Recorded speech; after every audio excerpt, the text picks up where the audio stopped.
요즘에는 그런 말 하시는 분들 많이 제가 못 봤는데, 그래도 더러 이런 말 하시는 분 계셔요. 내가 누군 줄 아냐?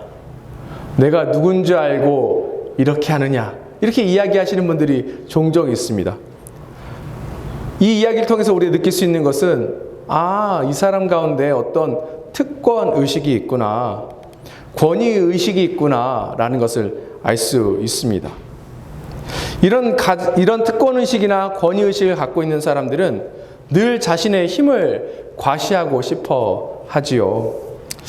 미시건주에 그 워런이라는 그 도시가 있는데, 그 도시의 시장인 짐 포츠라는 분이 계십니다. 근데 이분이 하루는 운전을 하시는데 40마일 길에서 45마일로 운전하시다가 경찰에 잡히게 되었습니다. 근데 경찰이 딱 보니까 시장이 운전하고 있었던 거예요. 그래서 이 경찰이 시장의 얼굴을 보고 아니까 그냥 워닝 티켓만 주고 보냈습니다. 근데 이 시장이 돌아와서 곰곰이 생각해 보니까 이 기분이 별로 좋지 않은 거예요.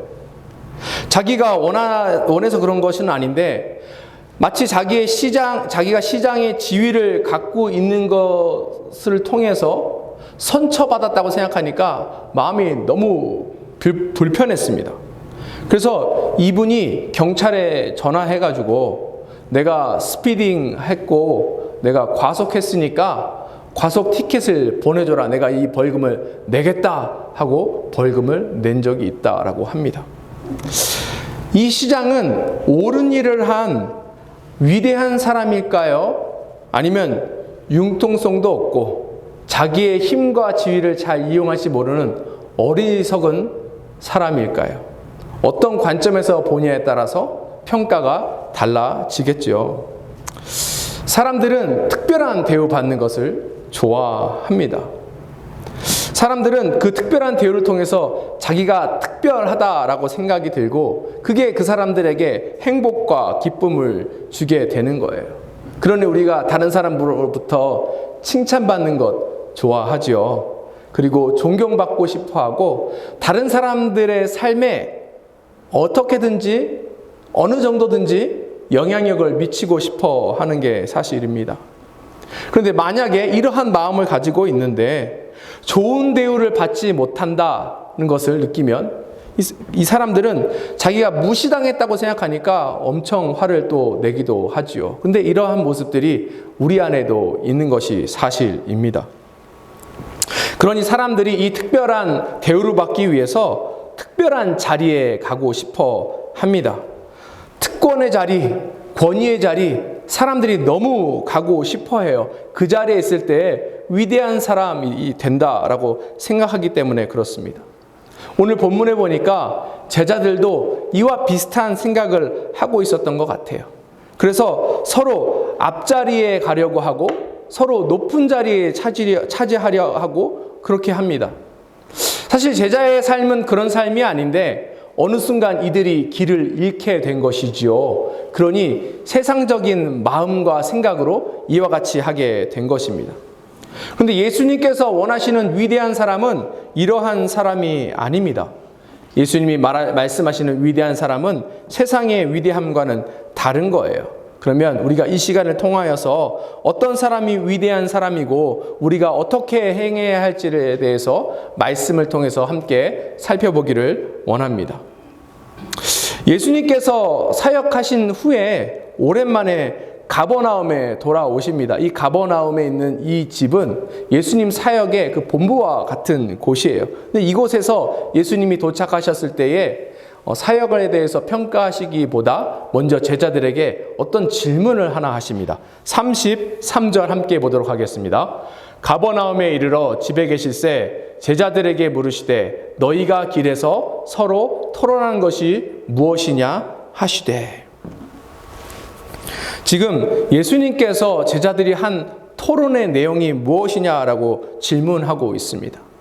근데 이 토론이라는 단어가 있는데 이 토론이라는 뜻은 서로 다른 의견과 생각을 가지고 다툰다라는 의미를 가지고 있는 거예요. 우리가 이야기하는 무언가를 추진하기 위해서, 무언가를 좋게 하기 위해서 서로의 아이디어를 모으는 그런 행위가 아니라 어떤 사안에 대해서 다른 생각과 다른 감정을 가지고 서로 다투는 것에 대해서 이야기하고 있는 것입니다. 무엇에 대해서 다른 의견을 가지고 무엇에 대해서 다른 생각을 갖고 있었는가? 34절 보도록 하겠습니다. 그들이 잠잠하니 이는 길에서 서로 누가 크냐 하고 쟁론하였음이니라. 뭐래요? 제자들이 길에서 걸어가면서 서로 누가 크냐라고 다투고 있었다는 거예요. 누가 크냐라고 서로 다른 의견과 서로 다른 생각을 가지고 있었다는 것입니다. 이것은 무엇을 의미하는가 하면 이 제자들 그룹 중에서 누가 더 중요한 사람이냐, 누가 더 필요한 사람이냐라는 그 이슈를 가지고 서로 싸우고 분쟁이 생겼다는 것입니다. 서로 서열을 두고 누가 먼저고 누가 그 다음이고 이것들에 대해서 이야기하기를 원했다는 거예요. 근데 당시 문화의 이 유대의 문화를 보면 이 서열의 문화가 있기는 있었습니다. 서열을 나눴어요. 그러니 예수님께서 제자들에게 하시는 말씀 중에 이런 말씀이 있으셨죠. 어디 초대돼서 누구 집에 가면 상석에 앉지 말고 말석에 앉으라고 이야기합니다. 왜냐하면 상석에 앉았는데 그보다 더 서열이 높은 사람이 오거나 더 중요한 사람이 오면 그 자리를 양보해야 되잖아요. 그럼 얼마나 민망하겠습니까? 그러니 아예 말석에 앉아 있으면 주인이 와서 왜 여기 앉으시냐고 조금 더 위에 앉으시라고 이야기하면 서로 기분 좋고 좋다라는 거예요. 이것을 통해서 우리가 알 수 있는 것입니다. 이 당시 유대 문화는 서열을 통해서 영향력을 과시하려고 했고 자신의 힘을 과시하려고 했습니다. 그러니 제자들도 자연스럽게 자기의 문화에 맞춰서 이렇게 행하려고 했던 거예요. 그런데 왜 갑자기 제자들이 길가에서 이러한 논쟁을 하게 되었을까요? 그 이유는 예수님께서 십자가를 선언하셨기 때문에 그렇습니다. 31절 함께 보도록 하겠습니다. 이는 제자들을 가르치시며 또 인자가 사람들의 손에 넘겨져 죽음을 당하고 죽은 지 3일 만에 살아나리라는 것을 말씀하셨기 때문이더라. 예수님께서 제자들에게 십자가에 못 박혀 돌아가실 것에 대해서 이야기하셨어요. 근데 이번에 처음 얘기하신 것이 아니고 이 마가복음상에서 보면 지금 두 번째 이야기하신 것이고 이 뒤에 또 한 번 더 말씀하십니다. 그런데 여기 보면 아주 중요한 패턴이 있어요. 예수님께서 곧 돌아가셔야 된다. 메시아가 십자가에 못 박혀야 된다라는 사실을 제자들에게 이야기할 때마다 제자들은 누구 서열이 더 높은지에 대해서 자기들끼리 다투고 싸웁니다. 이 다음에 우리가 또 한 번 볼 본문이지만 이 뒤에는 어떤 일도 있었냐면 요한과 또 야고보의 엄마가 친히 예수님 앞에 와서 인사청탁까지 하는 그런 일들이 생기는 거예요. 왜 하필 예수님께서 십자가를 선언하시면 그 이후에 제자들은 서로 누가 더 크고 누가 더 높으냐로 다투게 되는 것일까요? 그 이유는 무엇인가 하면 예수님께서 돌아가셔야 된다. 예수님께서 그 자리를 비우셔야 된다라고 말씀하시니까 그렇다면 누가 이 그룹을 예수님이 계시지 않는 동안에 예수님 부재 상황 가운데 차지할 것이냐에 대한 논쟁이 자연스럽게 이루어지는 거예요. 예수님이 안 계시면 예수님이 잠깐 떠났다가 돌아오시면 그 사이에 그러면 누가 이 그룹을 인도할 것인가? 누가 진정한 리더가 될 것인가? 누가 예수님의 후계자가 될 것인가? 라고 서로 싸우고 다투고 나아갔던 것입니다. 제자들 안에 그러한 욕망이 있었던 거예요. 근데 얼핏 보면 이 제자들이 하는 것이 위기 관리를 하는 것처럼 보이고 위기를 미리 대비하는 것처럼 보입니다. 그렇죠? 왜냐하면 리더가 그룹에 있어서 굉장히 중요하잖아요. 그 그룹의 리더가 없게 되면 그 그룹이 그 단체가 흔들릴 수 있는 위험이 있기 때문에 그렇습니다. 근데 문제가 무엇인가 하면 이것을 위기를 관리하고 잘 대비하는 것이 아니라 서로 다투고 싸운 것에 문제가 있었던 것입니다. 마가복음 3장 25절 함께 보도록 하겠습니다. 만일 집이 스스로 분쟁하면 그 집이 설 수 없고, 예수님께서 지금 다투는 것에 대해서 잘못된 것이라는 것을 이야기하시는 거예요. 어느 그룹이든지 어느 단체든지 그 안에 내분이 일어나게 되면 그 단체는 망한다는 거예요. 다툼이 있게 되면 공동체의 연약함과 위기가 찾아올 수밖에 없다라는 것입니다. 특별히 오늘 제자들이 누구 서열이 더 높냐라고 이야기하는 그 이슈는 더 치명적입니다. 왜냐하면 서열을 나누기 위해서는 무엇을 했을까요? 서로 비교했을 거예요. 서로의 능력에 대해서 누가 더 잘하느냐, 누가 더 능력이 있느냐, 누가 더 못하느냐에 대해서 이야기했을 것입니다. 어떤 그룹은 이 이야기 가운데 특권의식이 있었을 거예요. 우리가 오늘 마가복음 9장을 보고 있는데 9장 제일 처음에 나오는 사건이 뭐예요? 변화산 사건입니다. 예수님께서 제자 3명을 데리고 변화산에 올라가셔서 그 가운데 놀라운 영적인 경험을 하게 하시지요. 그때 3명이 누굽니까? 베드로, 요한, 야고보예요. 그러면 이 3명은 자기들이 특권 계층에 있기 때문에 특권의식이 있는 것처럼 이야기했을 것입니다. 우리야말로 진정한 예수님의 수제자다. 너희는 경험하지 못한 것을 예수님께서 우리에게만 경험시켜 주셨다라고 이야기했을 거예요. 그리고 그 3명 중에 한 명인 베드로는 그런데 이 셋 중에서 내가 제일 수제자다라고 주장했을 것입니다. 그 전에 예수님께서 사람들이 나를 누구냐라고 물어보셨을 때 베드로가 뭐라고 대답해요? 주는 그리스도시요 살아계신 하나님의 아들이십니다. 이렇게 이야기하니까 예수님께서 베드로를 축복하시고 칭찬하시고 베드로에게 마치 천국 열쇠가 있는 것처럼 그렇게 선포하시지 않습니까? 그러니까 베드로가 이 이야기를 가지고 내가 훌륭한 사람이야, 내가 뛰어난 사람이야 라고 이야기했을 거예요. 그런데 이것을 동의하지 않는 사람들도 있었겠지요. 변화산의 그 놀라운 영적 체험을 경험하지 못한 제자들도 불만이 많았겠지요. 그러니 그 가운데 또 뭐라고 얘기해요? 변화산 사건 다음에 무슨 일이 있었습니까? 어떤 귀신 들린 아이를 가지고 있던 아버지가 자기 자녀를 데리고 제자들 앞에 와서 치료하기를 원했는데 제자들이 이 일을 못했잖아요. 그래서 그 일로 인해서 서기관들과 막 변론을 하고 있었습니다. 그 이야기를 또 다른 제자들이 끄집어내서 이야기하겠죠. 이 봐라, 너희들은 능력이 없지 않냐, 그것 하나 제대로 못하지 않냐, 니들이 무슨 능력이 있냐, 무슨 높은 자리에 올라갈 수 있는 자격이 있냐라고 이야기했을 것입니다. 보세요. 누가 크냐라고 증명하게 되면 다른 사람에게 상처를 줄 수 있다라는 사실입니다. 이와 같은 이슈는 그래서 늘상 다른 사람에게 상처를 주기 때문에 공동체의 연합을 깰 수밖에 없고 공동체에게 어려움을 초래할 수밖에 없다라는 사실이에요.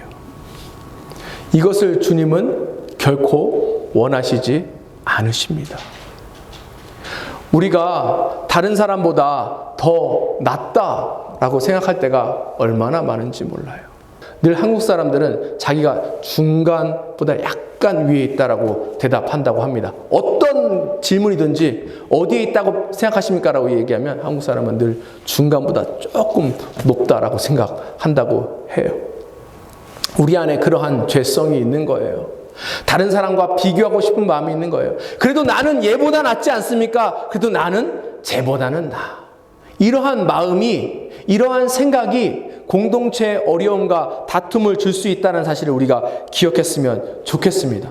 만약 우리가 무언가를 해야 한다면 우리가 더 크다는 것을 증명하는 것이 아니라 다른 사람이 더 크다는 것을 증명하며 나아갔으면 좋겠어요. 그럴 때 다른 사람들이 세워지는 거예요. 격려받는 것입니다.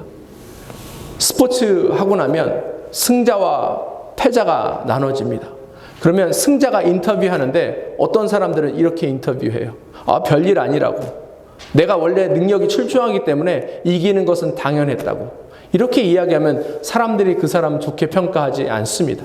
근데 어떤 사람은 이기고 나서 이렇게 이야기하죠. 오늘 이겼지만 상대편이 굉장히 잘했다. 원래 실력 있는 자다. 내 간신히 이겼다. 이렇게 이야기합니다. 그러면 상대방을 높여도 그 높은 사람보다 더 잘하는 나는 더 높아질 수밖에 없는 거예요. 이게 지혜라는 사실이에요. 우리도 이와 같은 지혜를 통해서 다른 사람들을 높여주고 다른 사람들을 격려하는 그러한 가운데 나아갔으면 좋겠습니다. 예수님께서 오늘 이것이 잘못됐다는 것을 지적하신 이후에 그러면 성경적으로 누가 위대한 사람이냐에 대해서 예수님께서 가르치시기를 원하는 거예요. 어떤 사람이냐면 첫 번째, 다른 사람을 겸손히 섬기는 사람이 위대한 사람이다 라고 이야기하십니다. 35절 함께 보도록 하겠습니다. 예수께서 앉으사 12제자를 불러서 이르시되 누구든지 첫째가 되고자 하면 뭇사람의 끝이 되며 뭇사람을 섬기는 자가 되어야 하리라 하시고, 예수님은 누가 위대한 사람인가에 대해서 35절에서 이야기하셔요. 근데 예수님께서 지금 설명하시는 이 방법은 굉장히 자주 사용하는 방법 중에 하나인데 역설적인 방법으로 제자들에게 가르침을 주는 거예요. 예를 들자면 예수님께서 전에 뭐라고 이야기하셨냐면 죽고자 하면 살 것이고, 그죠? 살고자 하면 죽는다. 굉장히 역설적인 거잖아요. 죽는데 사는 것이고 살라고 하면 죽는 것이고 똑같습니다. 첫째가 되고자 하면 끝사람이 되고 또 밑에서 섬기면 첫사람이 된다. 이 얘기를 지금 예수님께서 이야기하고 계시는 것이죠. 첫째가 되고자 하면 끝이 되라 라고 이야기하는데 이것은 뭘 의미하는 것일까요? 단순히 양보해야 합니다, 인내해야 합니다 라는 것을 이야기하나요? 제가 클 때도 그런 얘기를 들었고 저도 가끔 저희 자녀들에게 하는 이야기가 이와 같습니다. 네가 언니니까 형이니까 동생에게 양보해줘야지, 인내해줘야지. 지금 예수님께서 이와 같은 것을 이야기하시는 것일까요? 뭐 그런 것일 수도 있는데 사실 예수님은 그 이상의 것을 지금 이야기하고 계십니다. 우리 문화도 서열에 따라서 대우하고 대접하는 게 다른 그런 문화이지요. 어른을 되게 공경하는 그런 문화입니다. 그러니 밥 먹을 때 어른이랑 밥 먹으면 어른이 숟가락 들기 전에 밥을 먹으면 될까요? 안 될까요? 안 됩니다. 뭐 그게 잘못하면 죄 짓고 막 이러는 건 아니지만 그게 우리 문화예요. 어른을 공경한다는 의미거든요. 뭔가 좋은 것, 새로운 것 있으면 어른 먼저 드리는 게 우리의 문화였습니다. 그래서 예전에 조선에 처음 안경이 들어왔을 때 안경을 제일 먼저 누굴 드렸냐면 어른을 먼저 드렸다고 해요. 근데 안경은 사실은 눈이 나빠서 쓰는 거잖아요. 그러면 젊은 사람도 눈이 나쁘니까 쓸 수 있습니다. 그럼 안경을 쓰고 있다가 어른을 보면 어떻게 되냐면 안경을 벗었어야 한다고 합니다. 이것이 높은 사람, 어른을 공경하는 그 방법이라고 하는데 지금 예수님께서 이와 같은 것을 이야기하시는가? 아니에요. 그 이상에 대해서 이야기하시는 것입니다. 예수님이 첫째가 되고자 하면 끝이 되라라고 하는데 그 의미가 무엇인가 하면 35절을 다시 보시면 이렇게 우리가 이해하면 됩니다. 35절에 보시면 누구든지 첫째가 되고자 하면 뭇사람의 끝이 되라. 누구든지 첫째가 되고자 하면 뭇사람을 섬기는 자가 되라 라고 이야기하시는 거예요. 즉 끝사람이 섬기는 자다라고 예수님께서 이야기하고 계십니다. 근데 우리말에는 섬기는 자다라고 이야기하고 있는데 이 섬기는 자를 영어 성경에는 뭐라고 번역했어요? servant 이렇게 이야기했죠. servant. 종이라는 뜻입니다, 사실은. 그런데 이 원어인 헬라어에서 성경에서 종이라는 표현을 두 가지 단어를 통해서 써요. 하나는 둘로스라는 단어를 통해서 씁니다. 이 둘로스는 무엇인가 하면 그냥 선천적으로 노예예요. 종이에요.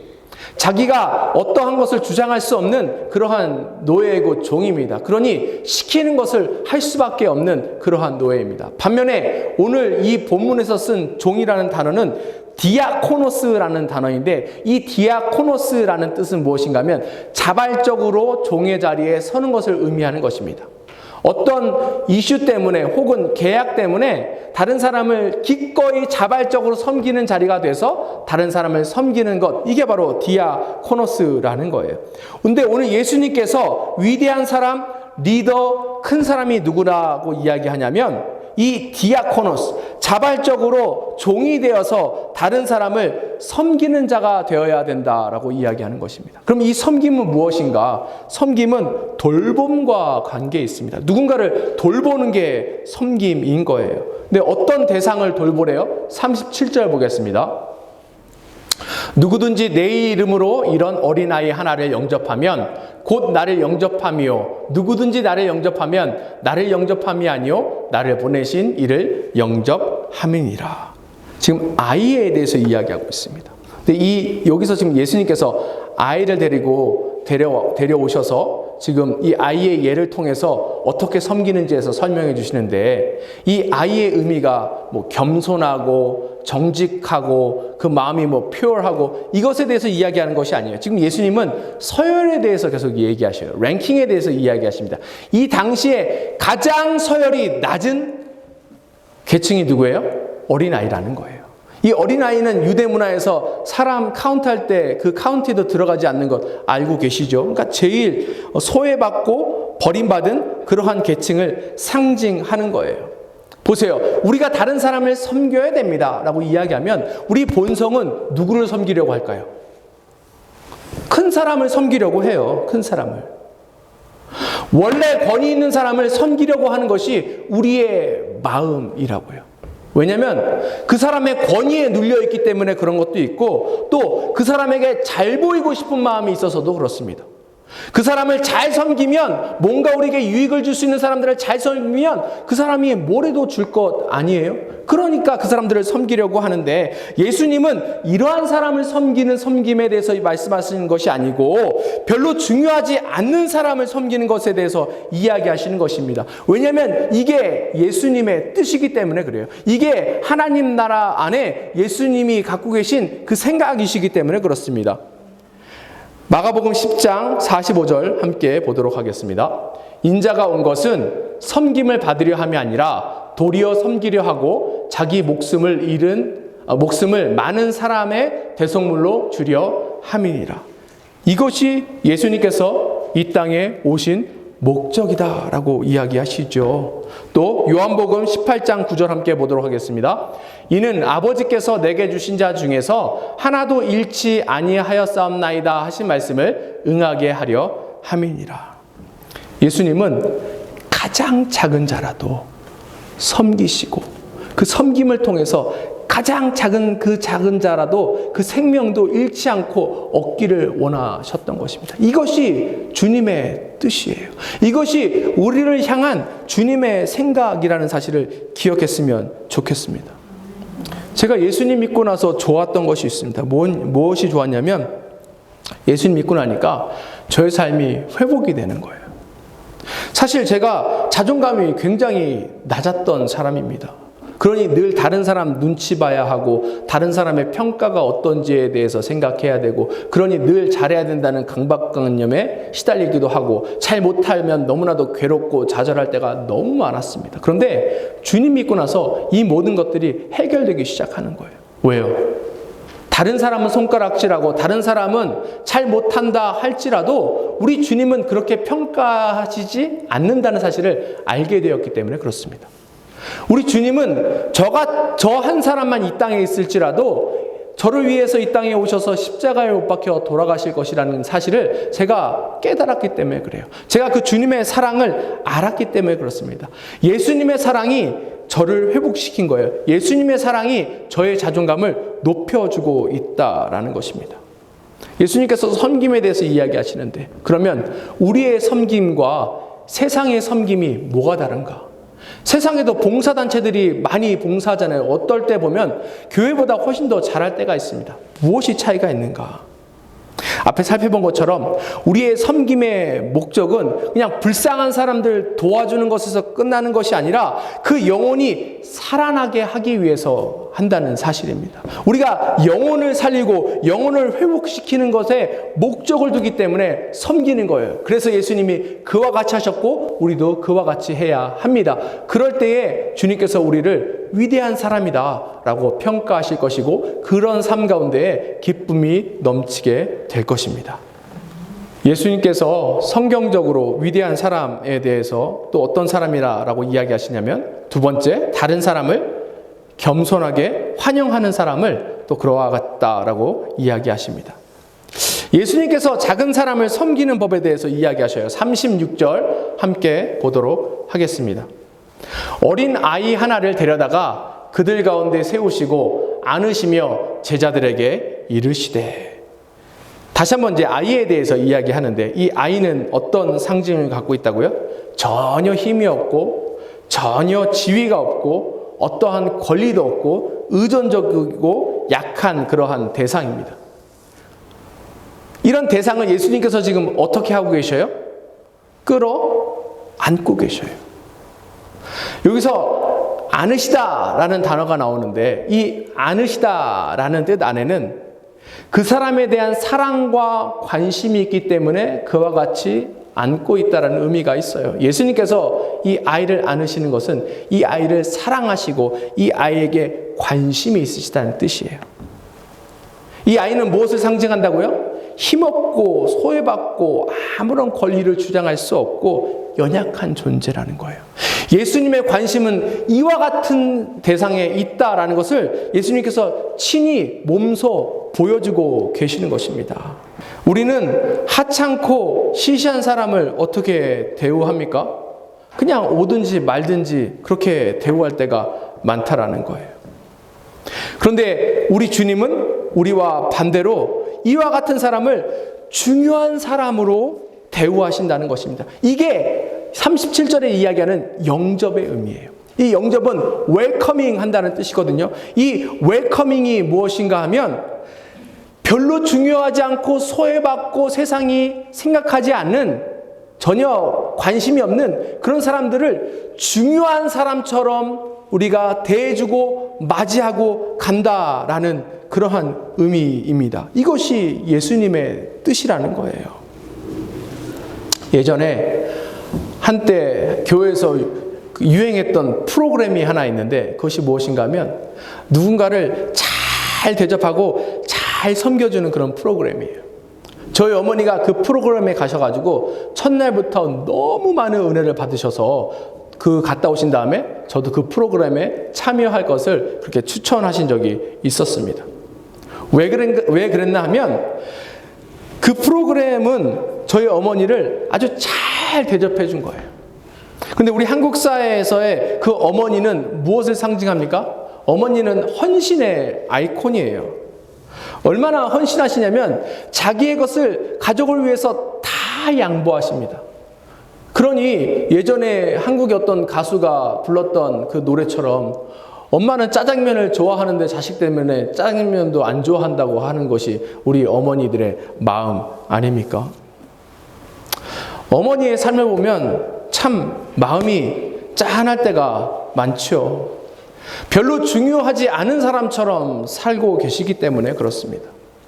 마치 격가지의 인생처럼 살아가실 때가 많다라는 거예요. 다른 사람의 인생을 위해서, 다른 사람을 조력하기 위해서 그렇게 살아가시는 것처럼 보일 때가 너무나도 많습니다.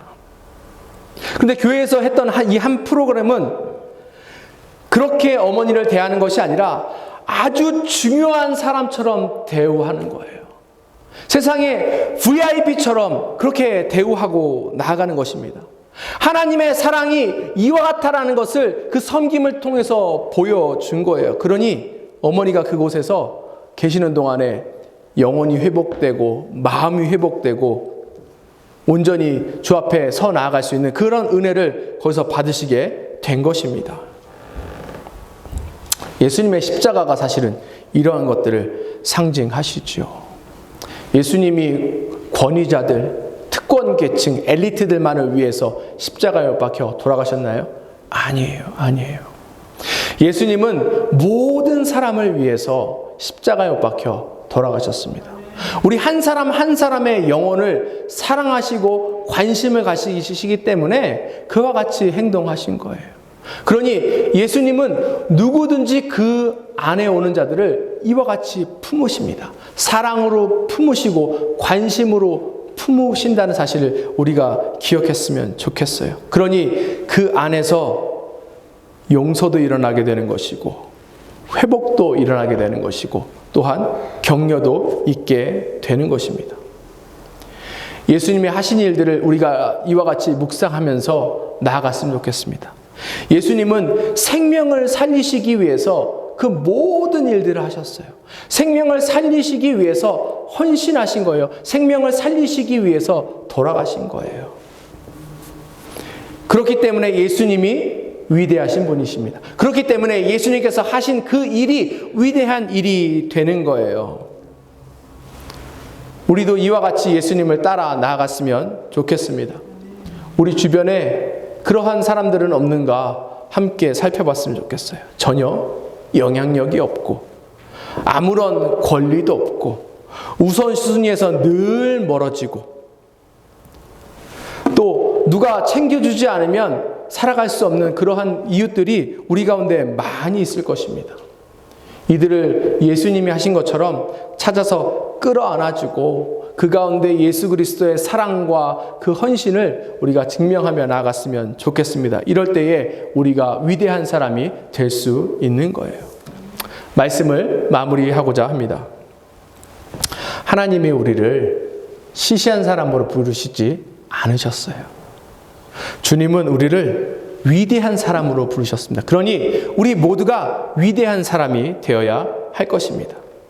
그런데 주님이 부르시는 이와 같은 위대한 자, 큰 자들은 특권 계층, 기득권 계층에 대해서 이야기하고 계시는 것이 아니에요. 이 위대한 사람 누구냐면 스스로 낮아지고 겸손하게 섬기고 다른 사람들을 잘 대접해주는 그런 사람입니다. 그런데 오늘 이 말씀이 제자들에게도 그랬겠지만 우리에게도 큰 도전이 됩니다. 왜냐하면 우리의 본성과 정반대의 일이기 때문에 그래요. 우리의 본성으로는 할 수 없는 일들을 주님께서 이야기하시기 때문에 그렇습니다. 그렇기 때문에 우리가 날마다 깨어 있어야 돼요. 날마다 이 일을 실천하도록 우리의 마음을 다잡아야 합니다. 그런데 가끔은 억울할 수 있습니다. 우리도 대접받고 대우받으면 좋은데 왜 계속 다른 사람들을 섬겨야 됩니까? 양보해야 됩니까? 이야기하는데 여기에는 놀라운 비밀이 숨겨져 있습니다. 우리가 겸손을 무장해서 다른 사람을 섬기고 나아갈 때에 하나님의 은혜가 늘 우리와 함께하는 그 축복이 임하게 됩니다. 그리고 우리가 누군가를 섬기는 도중에 부지중에 천사를 대접하는 일이 생기게 된다는 거예요. 히브리서 13장 2절입니다. 손님 대접하기를 잊지 말라. 이로써 부지중에 천사를 대접한 이들이 있었느니라. 우리가 겸손히 주님의 길을 따를 때에 이와 같은 복이 우리에게 임하게 되는 거예요. 어떤 인생이 빛나는 인생인가? 성경이 말하는 빛나는 인생이 있습니다. 다니엘서 12장 3절 후반부입니다. 많은 사람을 옳은 대로 돌아오게 하는 자는 별과 같이 영원토록 빛나리라. 우리가 이와 같이 빛나는 자가 되었으면 좋겠습니다. 주님이 인정하시는 위대한 자, 빛나는 자가 되어서 세상의 소금과 빛의 역할을 온전히 감당하시는 저와 여러분들이 됐으면 좋겠습니다. 기도하겠습니다.